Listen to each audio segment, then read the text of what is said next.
leading advocate for our children through what it is that we're doing every day and what it is we believe. I hear so many kids, I work with a lot of school systems, common public schools and schools all over the country, and some of the mamas and daddies that come in, and the first thing they do, they jump on that baby. I thought I told you not to do that. You ain't nothing. I told you when we get home, I'll knock you out. I told you. And all of a sudden, I wonder, where are these kids getting this anger?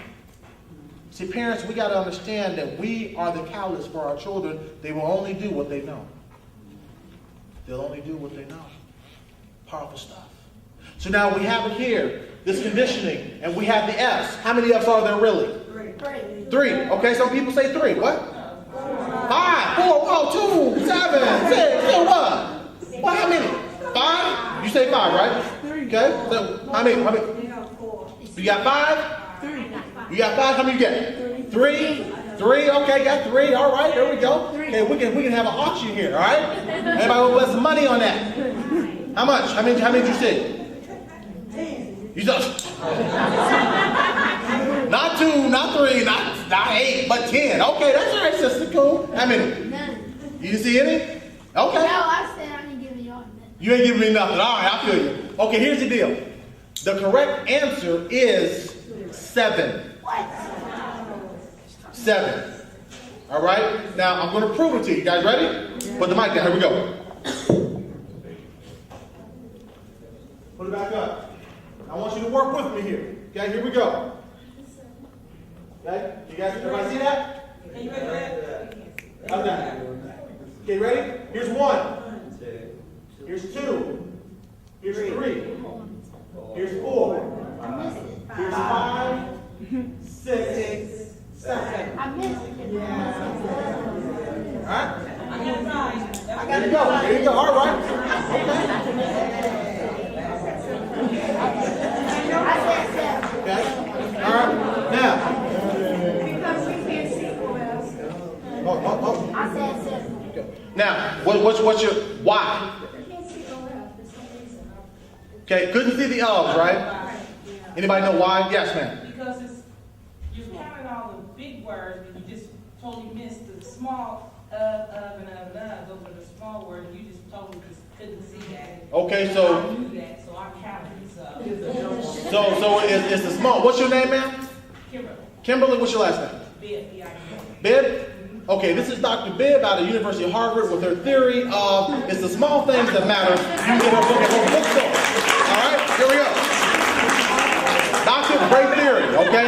Anybody else? So you say that it's the small words, right? Anybody else? Want to give a theory as to why? Now, there's a lesson to this. I want to show you this. Somebody tell me why. So we fail to see the small things. Fail to see small things, okay? Okay? Those small things. Pardon me? The small things that count. There's small things to count? Give 5 seconds. Gave you 5 seconds? Okay, trying to beat the time? All right, all good theories and you're all right, but I want to know why was it that we missed the 7? Pardon me? You overlooked them? Okay? You guys want to know why? Fear of time running out. Okay, the fear of time? Okay?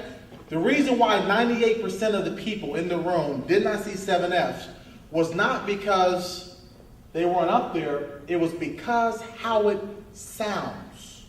We always have heard of O-V, because of, over and over and over again. To where when we put them up in this particular paragraph, even though they're there, we do not consciously see them. Isn't that powerful? Here's the lesson. Imagine that as a family. Imagine that as a child with great potential. And because of the environment, because of what we think we see and what we think we know, we can prejudge based on environment, based on economic status, based on what we think we know when it's not even the true reality. And we do it every single day. Now here's the thing, folks. I can come in here and tell you about changing your thinking. I can come in here and tell you about the power of the mind. But until you experience it, what I say doesn't mean anything. But you guys saw it. Some people are like, too. You guys were cocky, too. Some people are like, I said 4. I said 4. That's all I'm saying. I said 4, okay? Okay? Okay, Dr. Bibb, 5. And I gave her a PhD for that. You know what I mean? You know, very good though. But here's the lesson. Isn't that amazing? And you know what that mental blind spot is? It's called a satoma, which means we think we see it, but it's not even there. That's powerful stuff. That's real life stuff. So as parents and as families, do we got to think inside the box or outside the box? Got to think outside the box, folks, because a lot of us are trapped in this thing called the box. There's a movie came out called The Matrix. They said, is it the red pill or the blue pill? Morpheus. What do we have right there, folks? Got a box, right? Just, is anything special about it? Just an average box, right? It's a cube, okay? We got to think inside the cube or outside the cube in life. Got to think outside the cube. See, good families always think outside the cube. See, the way we dealt with kids in 1950 is not the way we deal with kids in 2005 because kids are different.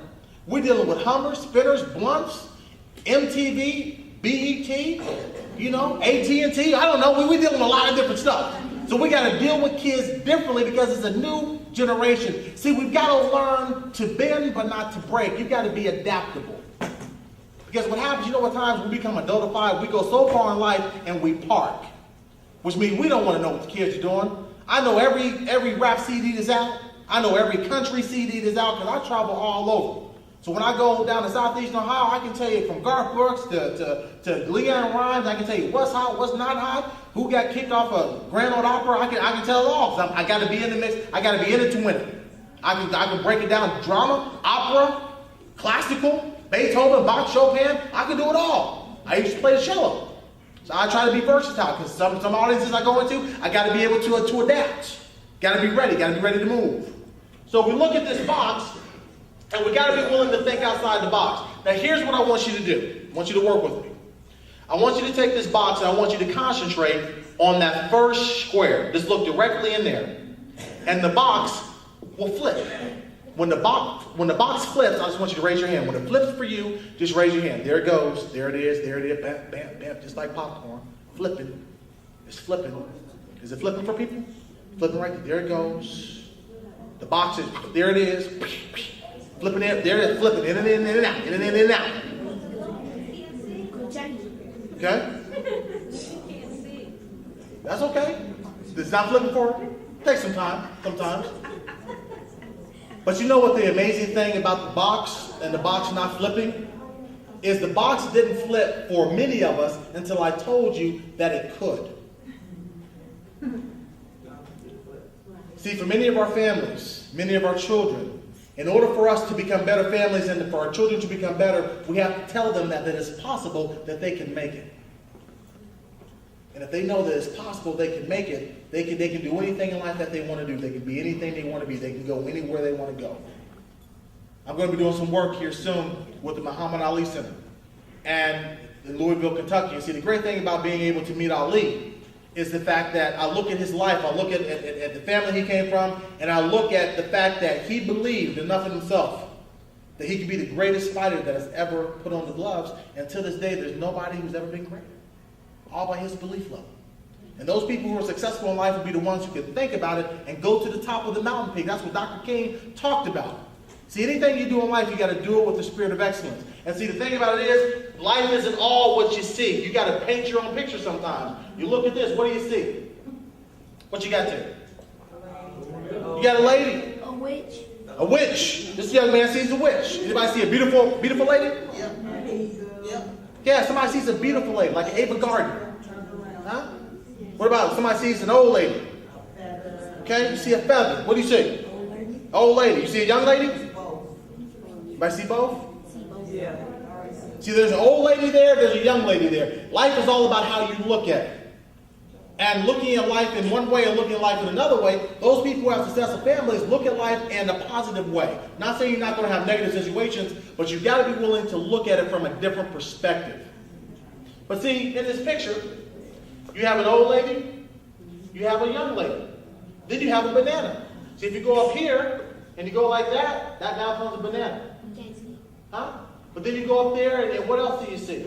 Some people say that this little piece right here looks like the outline of a praying mantis. Okay? Then some people say, well, there's a little boy hanging upside down. You go right here, you look at the eye. See that little boy right there? One arm here, one arm there. One arm is longer than the other. And then somebody says, well, God, there's a beaver in there. There's a river otter in there. Well, if you go right here, see this right here? See this piece right here? See the quills right there? And the face and the leg? See it right there? Looks like a porcupine, doesn't it? Oh, my goodness. See? Here's the deal. Just because you can't see greatness in your family, just because you can't see greatness in children, doesn't mean that it's not there. Sometimes you got to look, sometimes you got to build, sometimes you got to know that you know that it's there to make it happen. See, that's the most incredible thing about life, is you got to be willing to know that it's possible. Okay? Now, what have you learned from this? What have you learned? Yes? There's many different ways of looking at it. Many different ways to look at things, yes? Okay? What else did we learn? Don't judge the book by its cover. Cannot judge a book by its cover. What else did we learn? We have to praise our children. We have to praise our children. Okay? But here's the thing. That not only do we have to praise our children, parents, mothers, fathers, counselors, administrators, we have to be willing to praise ourselves. Because in this profession we give so much to other people that we are unwilling to praise ourselves.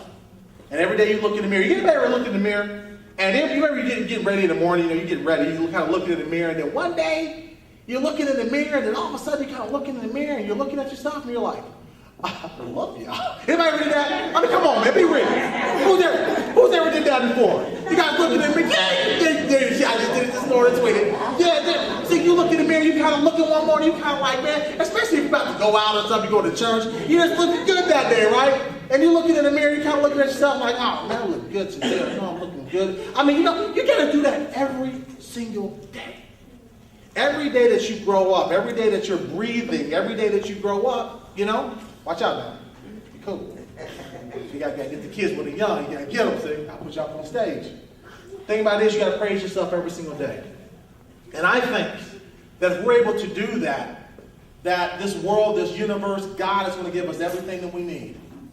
And as I start to conclude here, I just want